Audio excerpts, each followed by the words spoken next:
मनपा निवडणुकीत राष्ट्रवादीला सोबत घेण्यास अडचण, राष्ट्रवादीला सोबत घेण्यास महायुतीची अडचण होत असल्याचं सूत्रांकडून कळतंय। भाजप शिवसेना निवडणुकांना सामोरं जाणार असल्याचंही सूत्रांकडून कळतंय। हिंदुत्व विकासाच्या मुद्द्यावर निवडणूक लढवणारे नवाब मलिक यांच्यामुळे महायुतीत राष्ट्रवादीला घेण्यास अडचण येते। खात्रीलायक सूत्रांनी ही माहिती दिली आहे। तर महायुतीत मनपा निवडणुकीत राष्ट्रवादीला सोबत घेण्यास महायुतीची अडचण असल्याची खात्रीलायक सूत्रांनी माहिती दिली आहे। हिंदुत्वाच्या आणि विकासाच्या मुद्द्यावर भाजप आणि शिवसेना निवडणुकांना सामोरं जाणार असल्याची माहिती मिळते।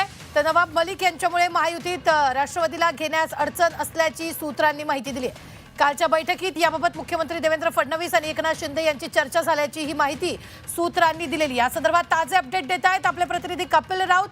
कपिल, आत्ताच्या क्षणाची सगळ्यात मोठी बातमी आपण पाहतोय, कारण मनपा निवडणुकीत महायुतीची अडचण येते।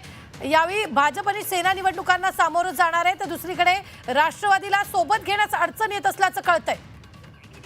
नक्कीच येणाऱ्या निवडणुकीसाठी आता सर्व जे पक्ष आहेत ते ऍक्शन मोडवरती आलेले आहेत आहे।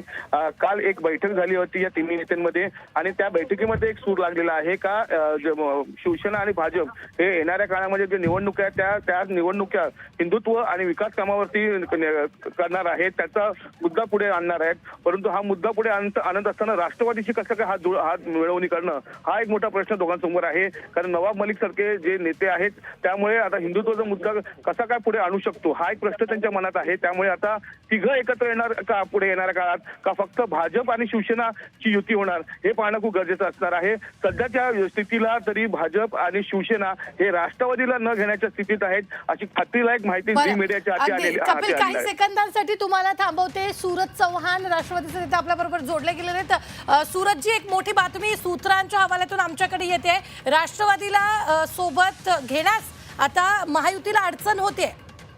हे बघा, पहिलं तरी राष्ट्रवादी काँग्रेस पक्ष, भारतीय जनता पार्टी आणि शिवसेना ह्या जे निर्णय घेण्याचा सर्वस्व अधिकार आहे ते महाराष्ट्राचे मुख्यमंत्री आणि दोन्ही उपमुख्यमंत्री यांना आहे।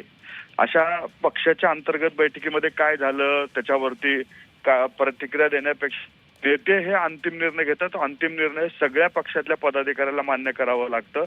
आमची अजून महायुतीच्या शीर्ष नेतृत्वाची बैठक या संदर्भात व्हायची आहे आणि आमच्या शीर्ष नेतृत्वाने ह्याच्या आधी सांगितलंय की महायुती म्हणून आम्ही एकत्र लढणार, ह्याच्यानंतरही आम्ही महायुती म्हणून एकत्र लढू, ह्याच्यात कुठेही आमच्या मनामध्ये शंका नाही।